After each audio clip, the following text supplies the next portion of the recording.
Hello दोस्तों, आपके अपने चैनल स्मार्ट स्टडी 78 में आपका स्वागत है। दोस्तों आज हम करने वाले हैं जो DSSB का 23 फरवरी का जो पेपर हुआ था उसका एनालिसिस करने वाले हैं। कैसा पेपर आया था, हार्ड था या मॉडरेट था, इस पर हम बात करने वाले हैं और कौन कौन से टॉपिक बार बार पूछे जा रहे हैं। यदि आपका आने वाले समय में एग्जाम है तो ये क्लास आपके लिए बहुत ही इंपॉर्टेंट है, तो क्लास में लास्ट तक बनी रहिए। मैं इसमें इंपॉर्टेंट क्वेश्चन कराने वाली हूँ जो क्वेश्चन वहाँ पर आए थे। तो चलिए क्लास स्टार्ट करते हैं। दोस्तों यहाँ से आपका पहला क्वेश्चन है। देखिए पहला क्वेश्चन क्या पूछा था, तो स्टार्ट करते हैं। देखिए पहला क्वेश्चन क्या था। देखिए, भारत की पंचवर्षीय योजनाओं के परिचालक हेतु योजना आयोग की स्थापना की गई थी। भारत के योजना आयोग के प्रथम अध्यक्ष कौन थे? तो आपको बताना था कि योजना आयोग के जो अध्यक्ष थे वो कौन थे।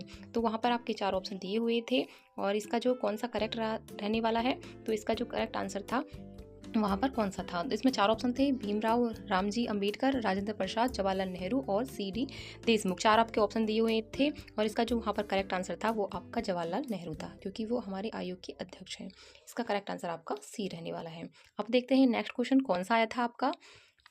नेक्स्ट क्वेश्चन आया था आपका ये वाला। देखिए इसमें क्या पूछा है। अक्टूबर 2024 में भारत और पाकिस्तान करतारपुर कॉरिडोर समझौते को कितने अतिरिक्त वर्षों के लिए बढ़ाने पर सहमत हुए? तो आपको बताना था। 4 ऑप्शन आपके यहाँ पर दिए हुए थे। देखिए ऑप्शन भी दिखा देती हूँ आपको। तो देखिए इसमें 7 वर्ष था, 5 वर्ष था, 10 वर्ष था, 3 वर्ष था। 4 आपके ऑप्शन थे वहाँ पर। तो इसका जो करेक्ट आंसर था वो आपका 5 वर्ष था। 5 वर्ष जिसने भी फ्रेंड्स ने लगाया है वो उनका करेक्ट है।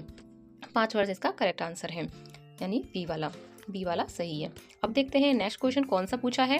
तो नेक्स्ट क्वेश्चन जो पूछा था ये वाला। देखिए ये क्वेश्चन आपका पूछा था, क्या पूछा है। नवंबर 2024 में यूरोपीय पॉलिटिकल कम्युनिटी समिट का कौन सा सम्मेलन आयोजित किया गया था? तो आपको बताना था कि कौन सा सम्मेलन आयोजित किया गया था।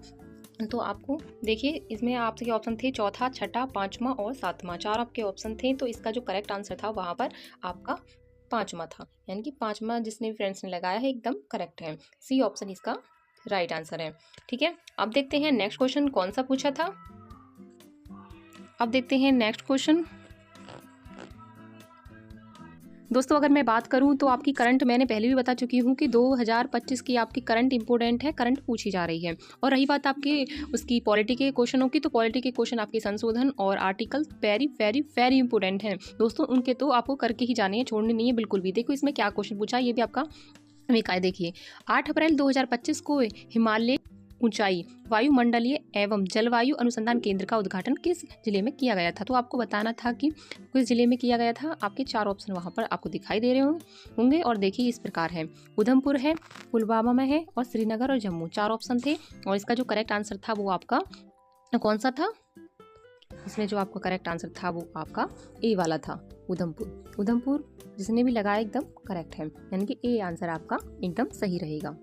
दोस्तों ये भी जो क्वेश्चन आपको दिखाई दे रहे हैं वेरी वेरी इंपॉर्टेंट हैं, ये आपको करके जाने हैं सभी को। तो यदि आपका आने वाले समय में एग्जाम है तो उनके लिए तो बहुत इंपॉर्टेंट है। तो हो सके तो मैंने 17, 18 और 19 और 20 की सारी शिफ्टों के एनालिसिस करा रखे हैं, जिसने भी जरूर देख लीजिए। उनकी अलग से प्लेलिस्ट बनी हुई है, वो भी क्लास आपके लिए यूजफुल है, एक बार आप जरूर देखिए। ठीक है, अब देखते हैं नेक्स्ट क्वेश्चन कौन सा पूछा था। नेक्स्ट क्वेश्चन जो पूछा था, देखिए ये क्वेश्चन आपका पूछा था।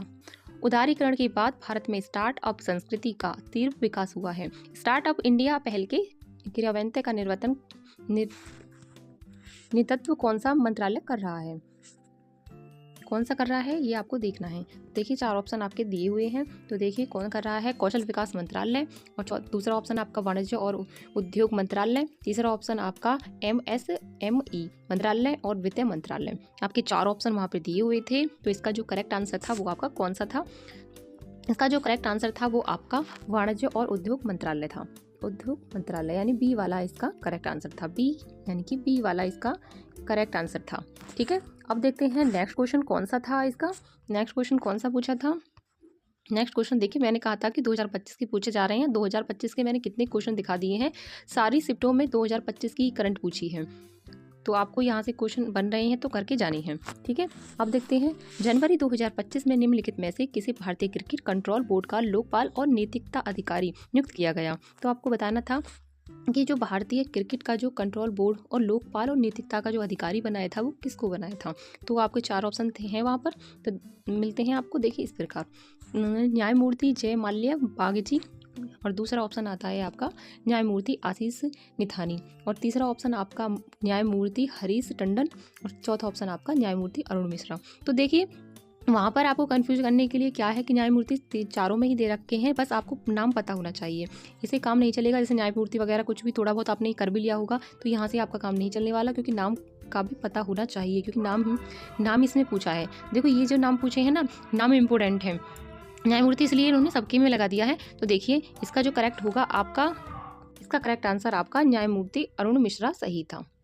जिस भी फ्रेंड्स ने लगाया एकदम करेक्ट है, यानी कि डी आंसर इसका एकदम सही है। ठीक है, अब देखते हैं नेक्स्ट क्वेश्चन। नेक्स्ट क्वेश्चन कौन सा पूछा है, नेक्स्ट क्वेश्चन कौन सा पूछा था, देखिए नेक्स्ट क्वेश्चन कहता है कि 1991 के बाद की आर्थिक नीति परिदृश्य में श्रम सुधार एक प्रमुख एजेंडा रहा है, और 2019 से 20 में लागू किए गए श्रम सुधारकों के तहत भारतीय सरकार द्वारा कितनी श्रम संहिताओं को सम्मिलित किया गया था। तो देखिए ऑप्शन दिखा देती हूँ, देखिए 3 को, 2 को, 4 को, 5 को। तो इसका करेक्ट जो आंसर था वो वहाँ पर कौन सा था।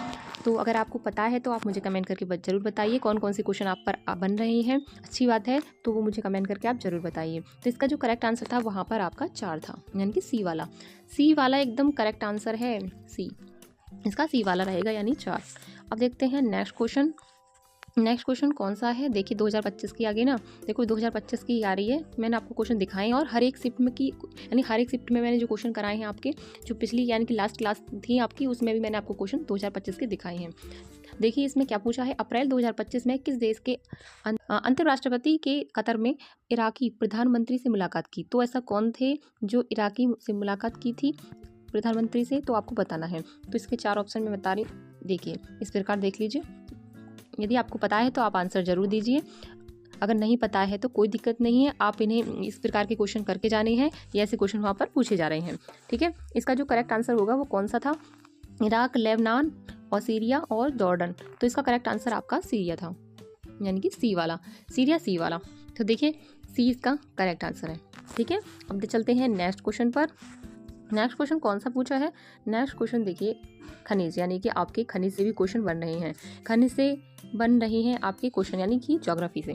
तो देखिए कौन सा क्वेश्चन है, निम्नलिखित में से कौन सा वह खनिज आधारित उद्योग है जो अयस्क या अन्य खनिजों का कच्चे माल के रूप में प्रयोग करता है। तो आपको बताना है ऐसा कौन सा उद्योग है जो आपके खनिजों के कच्चे माल का उपयोग करता है, तो आपको बताना है।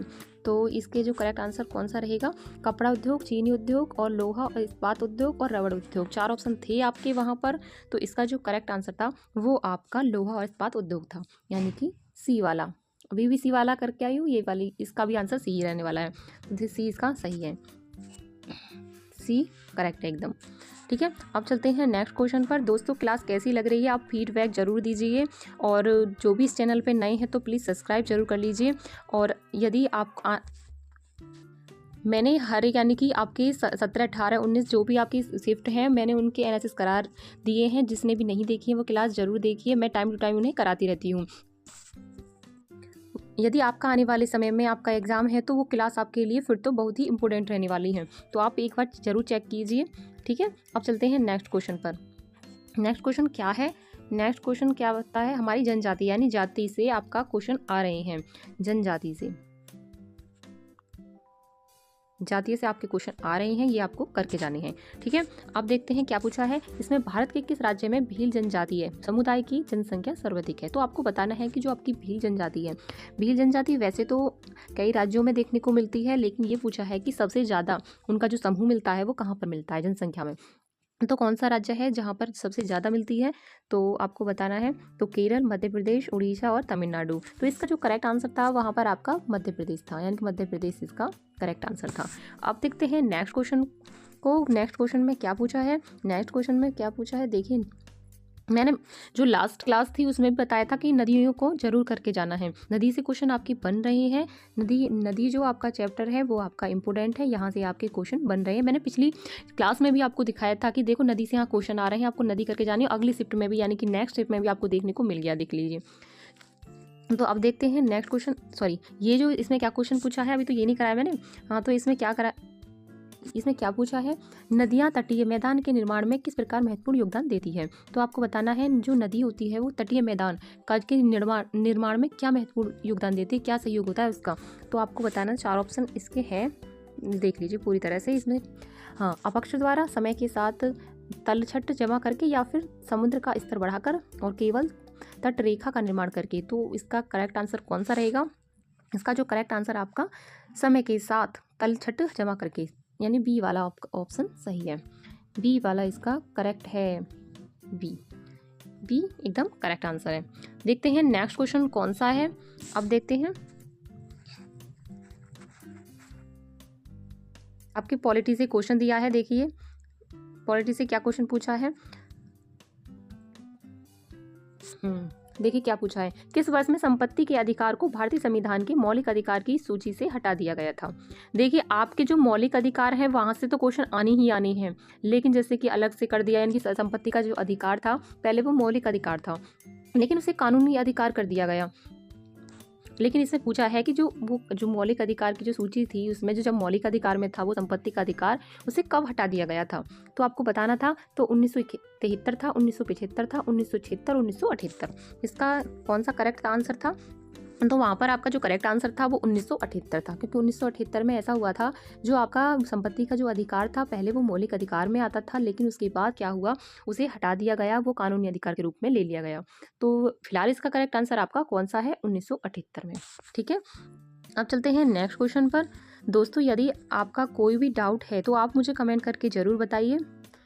तो देखिए अब बात करते हैं नेक्स्ट क्वेश्चन की। नेक्स्ट क्वेश्चन कौन सा है, ये क्वेश्चन है आपका, भारत में विधवा विवाह की अनुमति किस कानून द्वारा दी गई थी। तो आपको बताना है कि जो विधवा विवाह यानी कि पुनर्विवाह जो होता है उसकी जो अनुमति थी वो किसके अधिनियम के द्वारा दी गई थी। आपके 4 ऑप्शन यहाँ पे दे रखे हैं। नंबर 1 आता है आपका महिला अधिकारी अधिनियम 1859 ईस्वी में। तो दूसरा ऑप्शन आता है हिंदू विवाह पुनर्विवाह अधिनियम 1856 में, और तीसरा ऑप्शन आता है आपका समानता अधिनियम 1870, और चौथा ऑप्शन आता है महिला संरक्षण अधिनियम 1862। तो आपके 4 ऑप्शन वहाँ पर थे, तो इसका जो करेक्ट आंसर था वहाँ पर कौन सा था।